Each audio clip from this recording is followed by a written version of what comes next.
Thank you so much for joining me on the Emotional Leads podcast today. I'm so happy to be here. Thanks for having me. Well, I'm excited. This conversation has been a long time coming. It's one of our favorite topics. We love helping people with emotional eating. And I know that you want to help people so much. Would you please share with me, before we get into your background, what would you love for women to feel as they walk away from this episode today? Oh, that is such a great question. What I would really love people to feel is that there is hope and that no matter how long they've been trying, no matter how many different diets and programs and all that that they have tried and felt like they failed, there really is a way out. And it's so much simpler than people could ever imagine. That's such a power thing. And that's really powerful for women who have been struggling for a very long time because we've all fallen back into the old school ways of doing things and we keep trying things that don't work. So I'm glad Right. you're here today. We want to make sure that everyone knows that they are so not alone in this situation. So, can you share a little bit about your personal experience and your background that led you to start helping women? Sure. So, starting at about 5 years old, my mother, and I don't want this to sound critical, she did the best she could. I don't hold it against her. But at a very young age, she wanted to make sure that I looked a certain way, that I ate a certain way, that I dressed a certain way. I think back in that time frame, was a lot of things were about image. And so she wanted her daughter to be thin and all that. So what that led to was her always being on the lookout to make sure I wouldn't gain weight. And so she would let my brother eat things that I couldn't eat. Or if I was wanting to eat, something, she would kind of make a face almost like, really, you're going to eat that? Or, that thing is too big. So the message I got very early on was that I couldn't eat the things that, let's say, my brother could eat or things my friends could eat. And so what that did, I guess human nature kicked in and it made me say, well, if I can't eat this yummy stuff in front of her, I'm going to eat it when she's not looking. And little did I know that kicked off 45 years of binge and emotional eating and out of control and, being obsessed with and controlled by food because I was always on the lookout for when could I sneak something or hide it. So, when I would go to school every morning, I would steal money from her wallet so I could buy chocolate chip cookies at school or, sleeping at friends' houses was amazing because I could eat all the junk food I wanted and nobody was watching. And, that became a way of life of always being on the lookout for when can I eat something delicious. And I remember like one of my favorite things was babysitting. It wasn't about the kids, trust me, like, they were nice, but I couldn't wait till they went to sleep, so the kitchen was all mine, and I just had to make sure that I wouldn't eat too much of one thing and get caught and never be asked back. So, literally, this is how I went from, delight to delight, and even when I got married, hadn't really, told any of this to my husband, but when we had kids and we would go on family outings, I was there with them physically, but honestly, my mind was on when is it going to be lunchtime?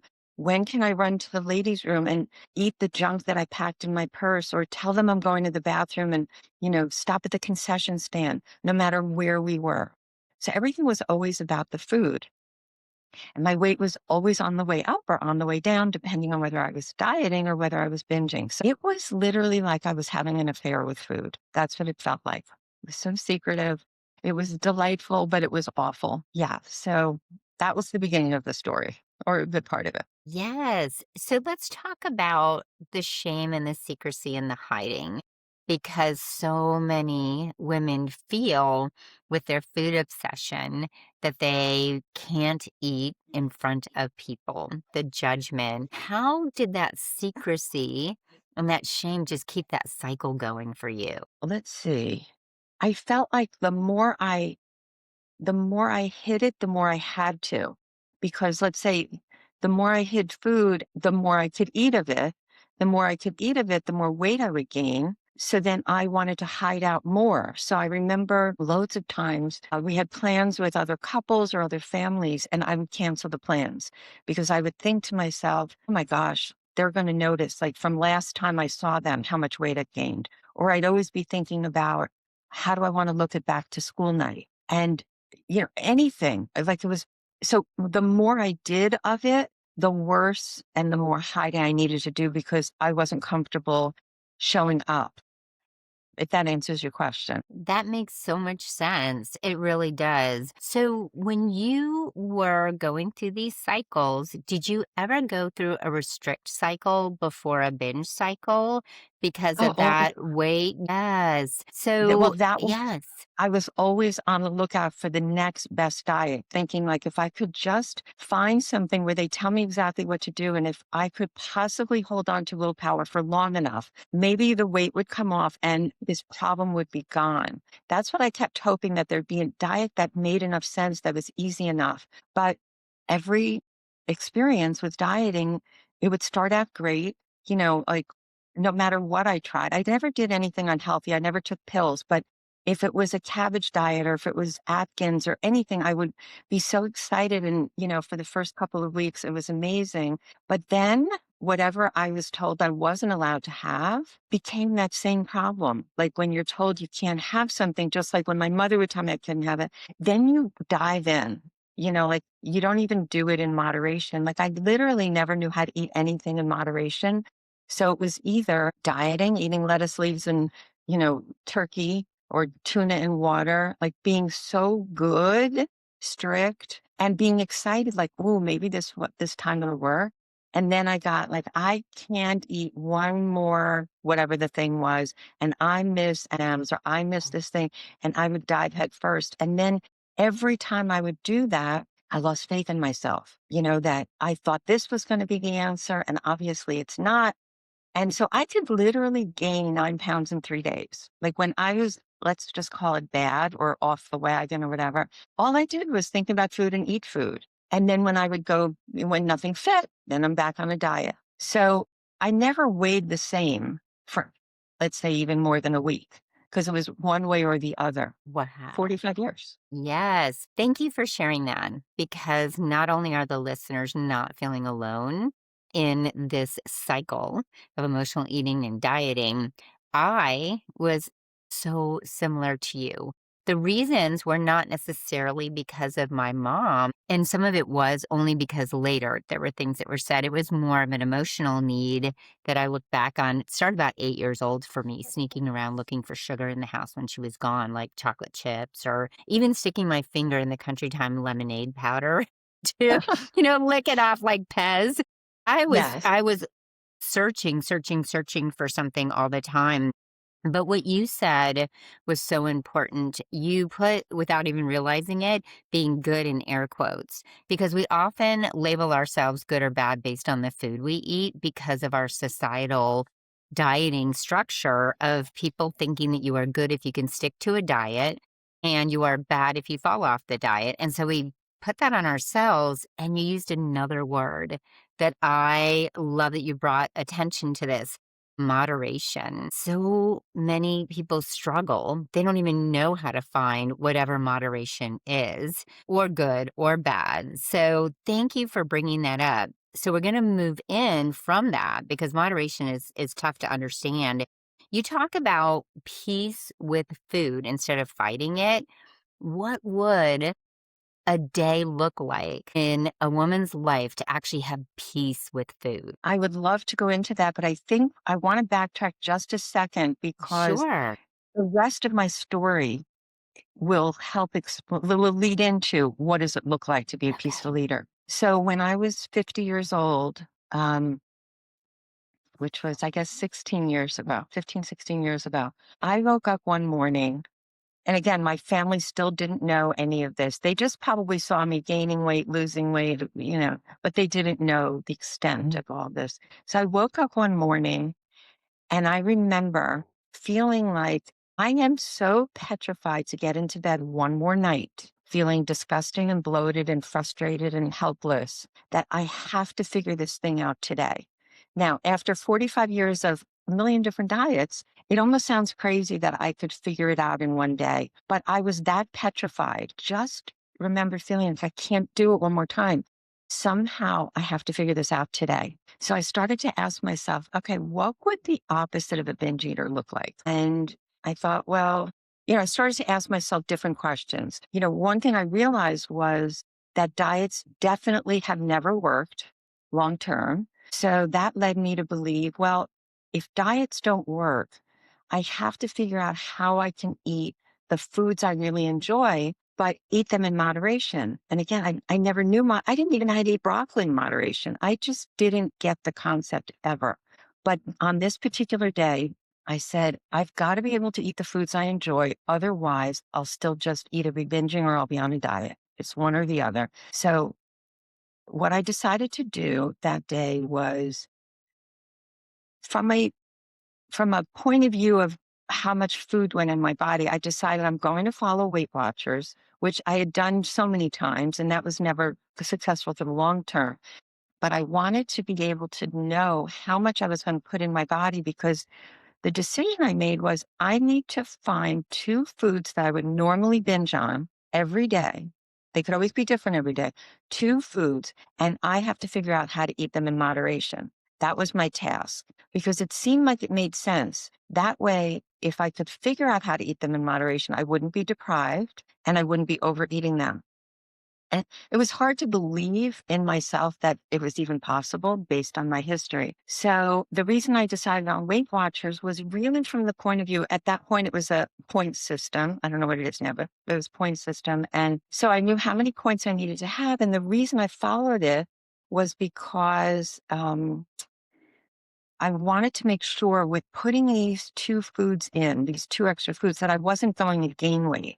So my goal was to eat healthfully during the day based on, kind of what Weight Watchers, what we all know, proteins and all that, but yet add these two foods in. So I literally changed everything in that day. And it was because let's just call it my why, was so intense that I knew I had to get into bed that night feeling happy because I felt like I had no choice. So I thought, well, if I want to be happy when I get into bed tonight, that means I have to be happy after everything I eat, right? Because if I'm happy after everything I eat, well, then I'll be happy when I get into bed.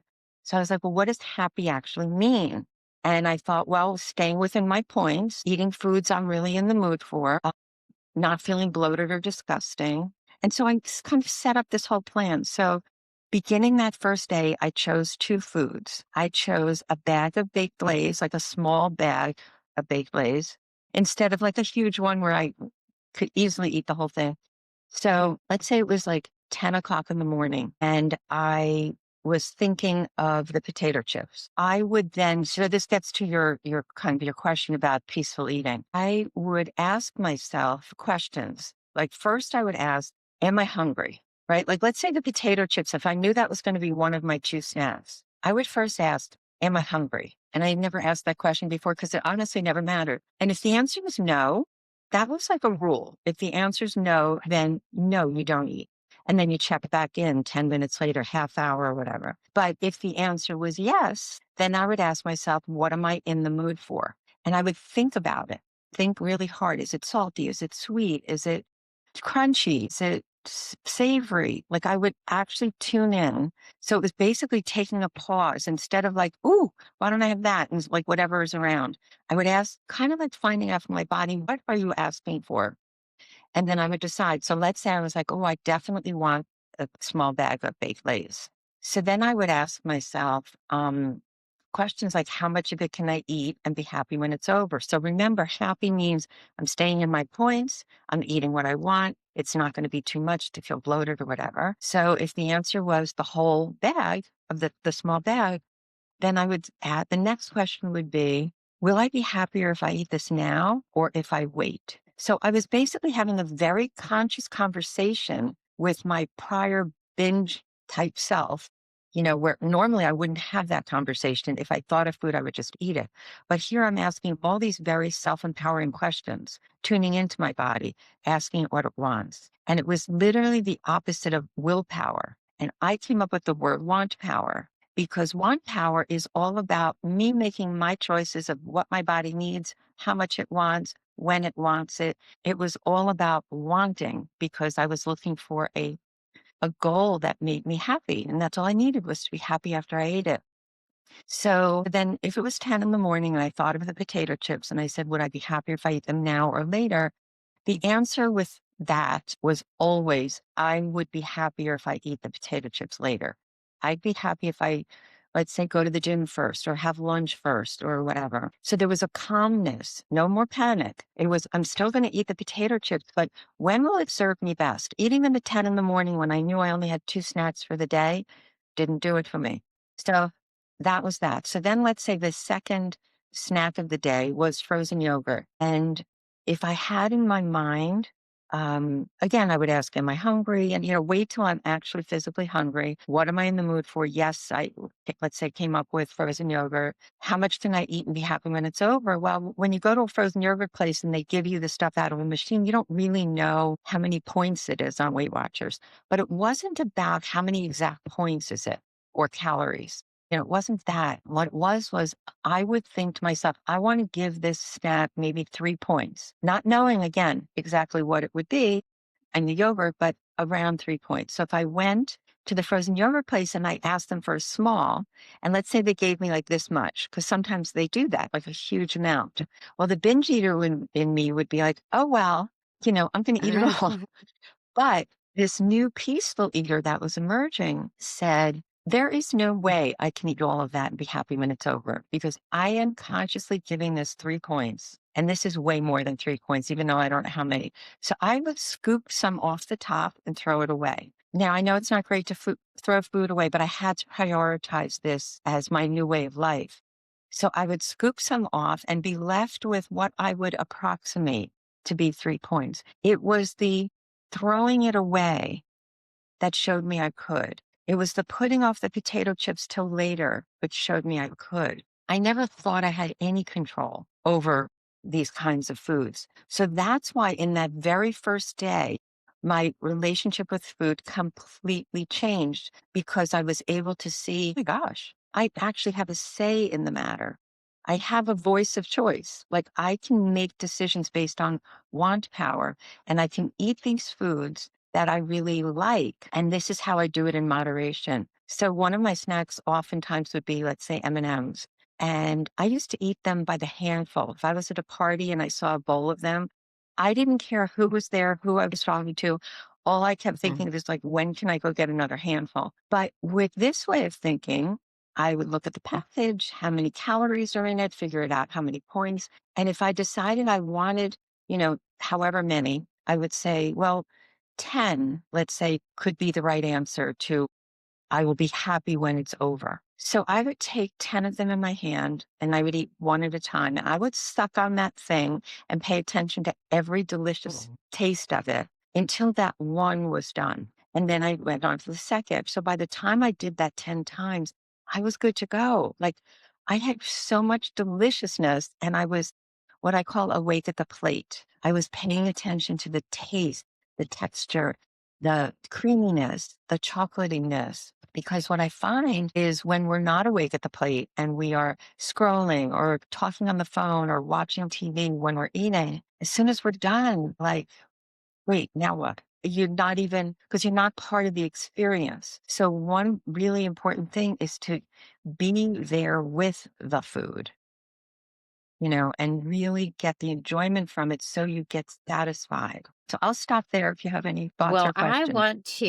I want to park on a couple things because it's so powerful. The amount of distraction that we have in the world besides our own emotional eating issues is incredible and what we let come into our world. Emotional eating is already serving a purpose to numb, to veg out. Then we have the phone, we have TV, we have so many things. So when you say awake at the plate, I think that's super powerful because we don't slow down. And somehow from one day to the other, your mind took a pause and you took a moment to figure out what was really working instead of this. We're on autopilot. Our brain is wired with food that we are on autopilot. So I love that. And I want to go back and repeat your beautiful words want power instead of willpower because we forget that we have any control because our world has taught us like you have control, you have willpower, you have discipline.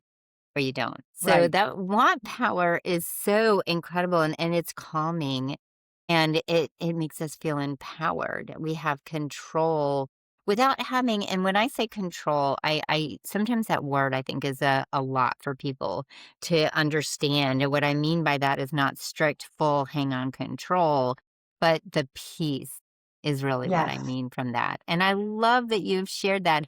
Something really funny that I tell my clients because I think it is so true. When we grow up being told we can't have certain things, we are all like naughty 5-year olds inside saying we want what we're told we can't have. Right. So when you give yourself permission to eat, it opens up this whole new door and you just blew it wide open for everyone who's listening. So thank you. Would you like to then share more about your process? If you were going to say, now this is your story and what you learned, but if you were going to say to someone, I can help you, what are the process that you would take them through? Yeah. So I coached women, first of all, the entire 45 years. Well, maybe not when I was a very little kid, but for most of that 45 years, I always believed and I felt so strongly that if I could ever find my own way out of this crazy lifestyle, that I would devote the rest of my life to helping others so they too don't have to struggle and can get on with their lives. And I actually wrote a book called Stop Binge Eating and Start Living Again, because that's really what it is. You can live, if you don't have to be obsessed with something. So anyway, after I got this, kind of download, let's just call it, the method I came up with where as I said, my life changed that day because I saw I could eat things that I liked in moderation. I thought, wonder if this works for other humans, or maybe it was just me. So I found 3 women and I said, I'd like to coach you for a month for free, each of you. And I want us to speak 5 days a week.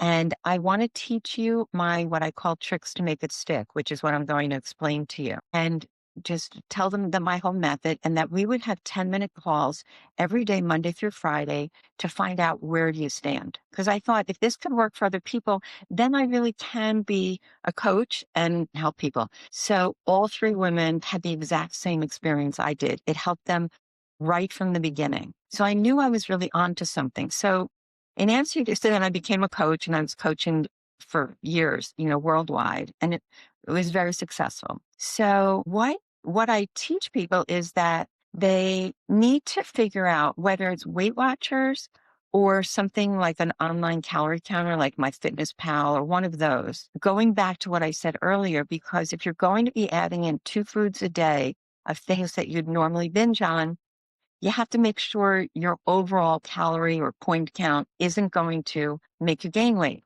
So that's the first point is they have to come up with which program feels best for them just from a calorie or point of view. The next thing is to come up with a why WHY, that is very, very powerful for them. So for me, that why was I cannot get into bed one more night feeling bloated, disgusting, frustrated, all helpless. It was so intense, that feeling, versus a why, which is not going to work for this. And that kind of a why would be, well, I want to look good at my such and such, wedding or back to school night.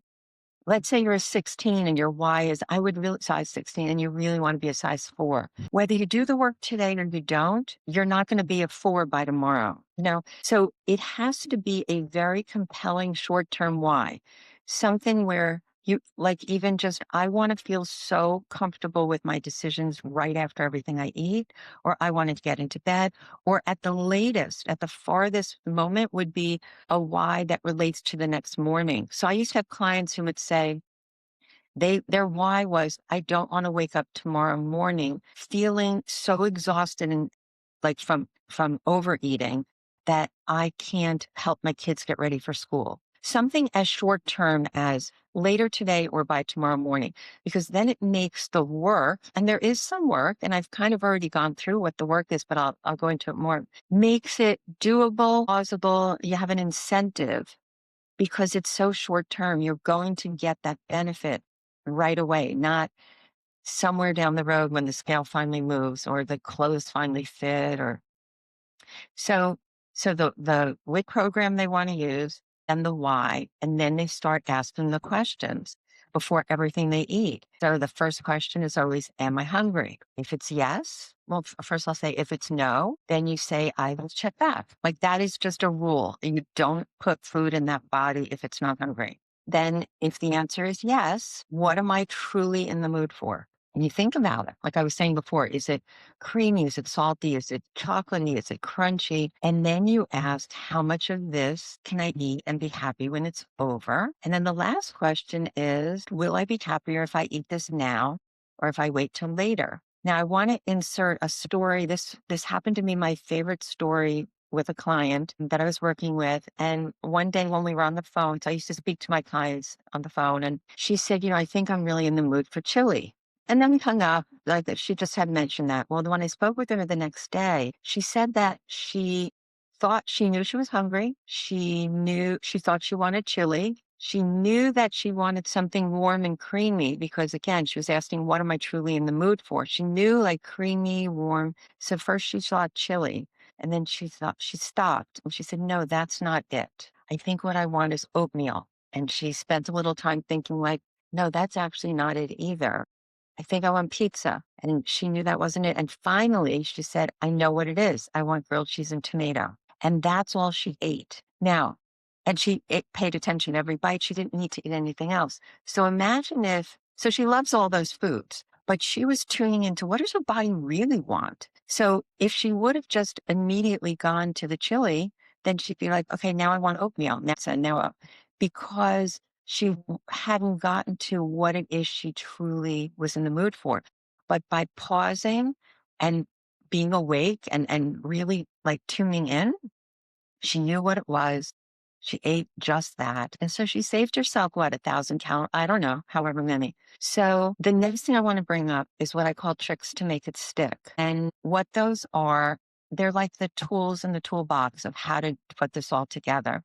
So you've got your why, you've got your plan of how you want to count your calories or points. And basically, the tricks to make it stick, the first one is what I was talking about with the potato chips. It was delaying satisfaction. Knowing that I am going to eat those darn potato chips, but I'm going to do it on when I'm truly going to be happy. So every time I would delay satisfaction, like it's breakfast time. Am I hungry? No, not yet. That every time you do these tricks to make it stick, you build trust or you're making like a deposit of trust in I don't know how to say it, but I think you know what I mean. Like you start to feel like, oh my gosh, I have a say in this. I'm not just acting on impulse. So what I would suggest to people is all throughout the day, as many times as you can, to do these tricks to make it stick, because the more you do of them, the more you trust yourself. And that's why within a day, this worked for me and worked for so many other people. The more you do it, the more trust you have. So the first one again is delaying satisfaction. Can we stop on that for just a Absolutely. second? This is one of my favorite things that you've said because something I've noticed is if I don't delay satisfaction, especially with my favorite chocolate or chocolate and peanut butter, I'm eating it in an inappropriate time in the day where I'm not sitting and enjoying. And if I can push it to the evening when I'm sitting on my couch watching Bridgerton or something and Yeah. relaxing, then I not only enjoy it, but I'm not looking for more later. So thank you I just love that. And hunger versus the impulse, because hunger is real. We get the growling. We know for sure what hunger is. Emotional eating, we don't always really know because it just comes on and we're just grabbing food. So thank you for both of those. And I didn't mean to stop you, but it's just so valuable. I wanted to Really good. dig into that. So we can go I'm so on. glad.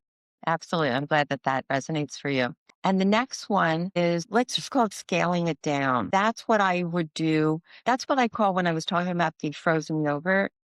I would scale it down. I would take less of it because I wanted to make sure I was happy when it was over. So again, another trick to make it stick, which these are all the opposite of the impulse. So the impulse would have been to eat all the frozen yogurt. Oh, well, they gave it to me. That's the, impulsive, compulsive, binge eating addict, food addict. But the opposite, because remember that first day I figured out, how can I live as the opposite? So everything I put into my plan or my model of doing this was the opposite of what I would normally do. So scaling it down, having a little bit less of something, even as much as if I'm eating oatmeal for breakfast and I feel like leaving over a bite or two, it's not going to actually make me lose weight. But the empowering part is I don't have to eat it all. Like I'm full, I'm done. I don't have to eat it. That adds the trust again of like, normally I'd want to eat everything in sight and then some. So this is the opposite. This is, I'm okay leaving some over. And it's not as I said, it's not that one or two bites is going to make me lose weight. It's not about the weight loss. That's the byproduct of doing this. Obviously, that's the ultimate goal, but freedom is what allows us to get to that point where we can hang in there for the long term because we are in want power and not willpower. We're not fighting against ourselves. Instead, we're making conscious choices. We're having conscious conversations with ourselves. So scaling it down is different than the person who would, let's say, go to a diner for a meal and they're so afraid of their own um lack of control that they tell the waiter ahead of time, you know what, can you pack up half of this before you even bring me my plate? Because see, that's coming from I don't trust myself. I'm scared. If it's out of sight, maybe I won't eat it. Do you see the fear and the panic? This is more like bring it on, bring the whole thing of bread, bring whatever it is. I'm not fearful of it. I just want to decide like how much of it can I eat and be happy when it's over. It's like a simple thing. I don't have to fear it. So that's a matter of being also like scaling it down that I can just choose to eat half of this, whatever it is they brought. And then I can say, can I please have a box? Because I may want the whole thing when I'm there, right? Versus telling the waiter out of fear, get this away from me or It's pouring. like outsourcing. You're outsourcing your Exactly. trust. Right. I know sometimes people, if French fries come with something, they'll pour water on them. And I'm not judging anyone because I used to do all of these things as well. But that was the fear of food. That was the fighting with oneself and trying to hold on to the willpower. Whereas this is like when it comes, I will pay attention. Am I getting full? Have I had enough? Do I want to take some home? These are want power type questions. So I didn't know if you wanted to. Well, I do wanna bring something up about that. You're starting to know, Yes. like, I have thoughts on I just love everything you're saying because I think of growing up in the Clean Plate Club. And so my ability to stop eating until the plate was completely clean was taken away from me very young. So that Yes. was in my brain for a long time. And when I met my current husband, he would always leave something on the plate. And in my brain, instead of appreciating that, my brain was almost feeling like it was a waste. Why can't you just eat two more bites? But I realized what it was. That was his power to stop. He listens to his body. He doesn't Yeah. have the issues that I've had. Right. He knows how to listen and he's just very matter of fact about it. So when I started leaving food on the plate, and I just had to get rid of the whole wasting food situation and leave a little bit because it does feel so good. And then the Yes. second part of it that I feel with some people is the scarcity mode that we're not going to get it again later. And if you do take it with you, you still, if you can say, hey, I can eat this later. This is part of the Right. plan. So Yes. thank you. Scaling it back. I love that Yes. whole step right there. Thank you. And then the third one is choosing wisely, which I've really talked about a lot. Asking yourself, what am I in the mood for? Instead of just going for whatever you think. So we don't need to go into that too much more, but that's a huge one, as I explained with that one client. And then the last trick to make it stick is called situation solutions. And that is, let's say, for example, you're going to be out all day. It's bringing lunch with you or bringing snacks with you or expecting the unexpected because you don't want to be starving and be like looking one direction and there's a Burger King and the other direction is a Taco Bell and you're starving and you are setting yourself up for failure, for that like frustration and you're starving. So thinking ahead of time, what can I do? Let's say you're going to a dinner party and, you want to ask, like, what are you going to be making? If you're comfortable enough doing that. And let's say there's not going to be anything you're going to be happy with. You could then say to the person, would you be fine if I made such and such dish and brought it along? Like looking out for your own needs.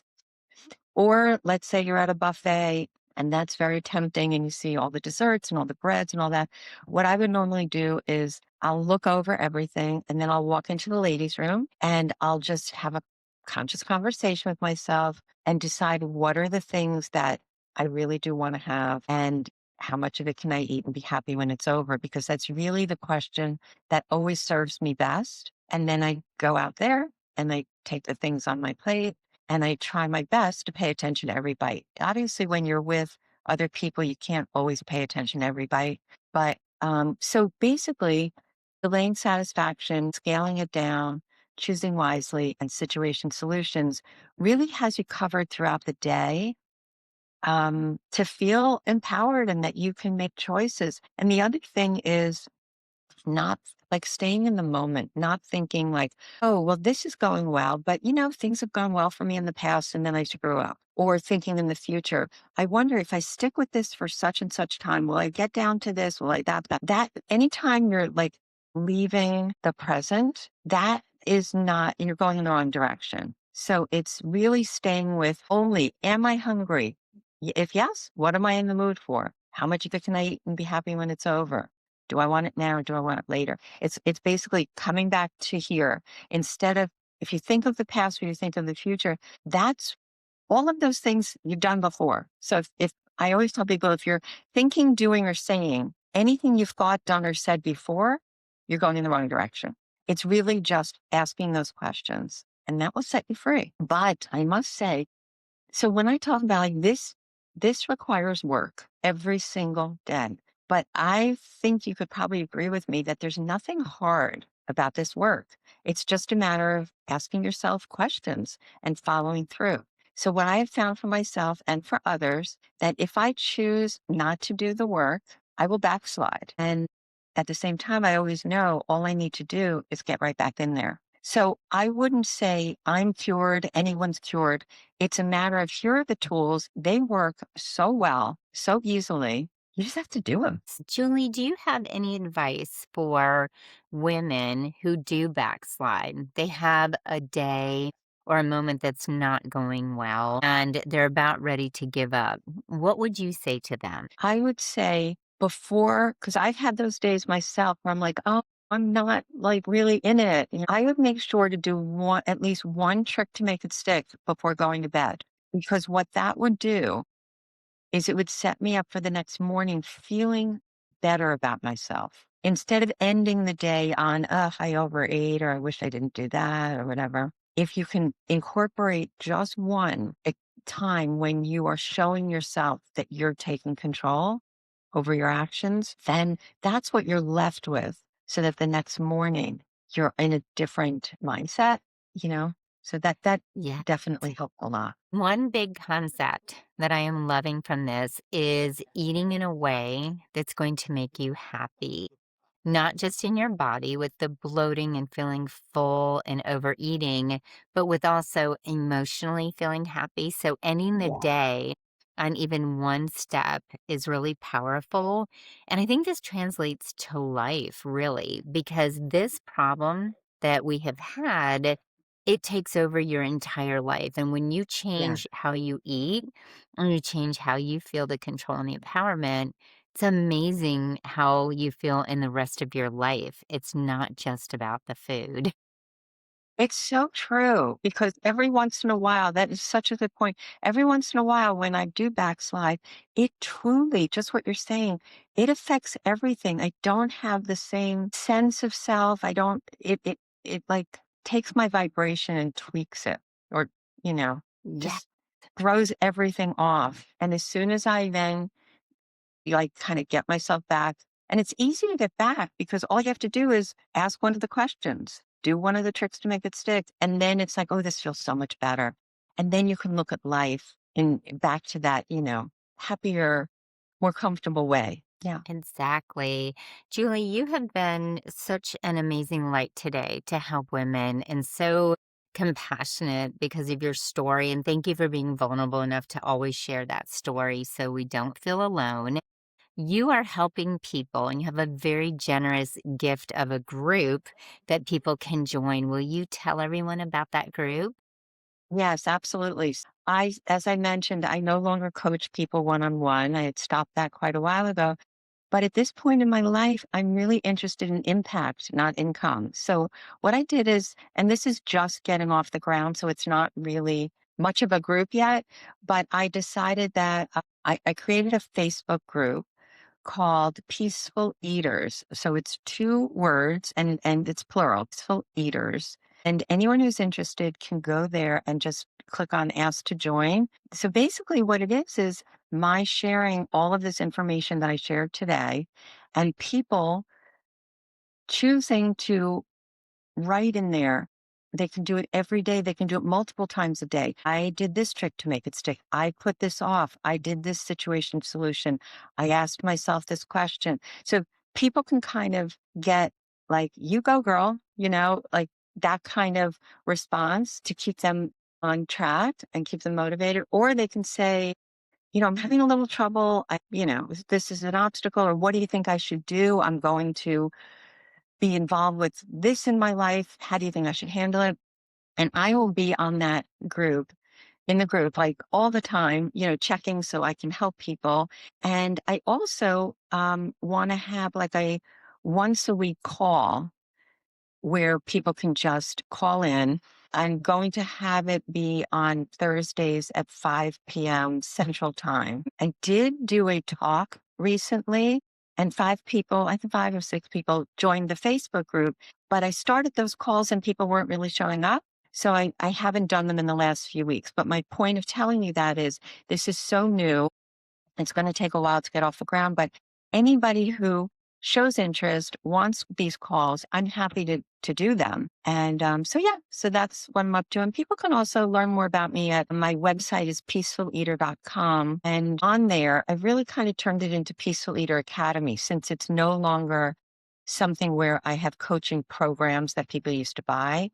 It's got a lot of testimonials from people I did coach and how the work has helped them. And just to learn anything more, you could just look there. That's wonderful. Julie, thank you for joining us today. Those sites, both the group and the website will be in the show notes so everyone can look there and click on them inside the show notes.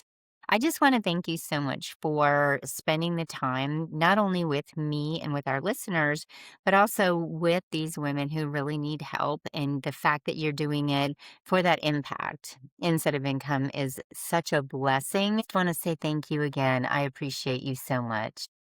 Thank you so much. And I loved speaking with you. And I hope that my message has resonated with some of your listeners. Thank you for having me. Absolutely. So, for the listeners, to nourish every part of your life and give yourself grace today.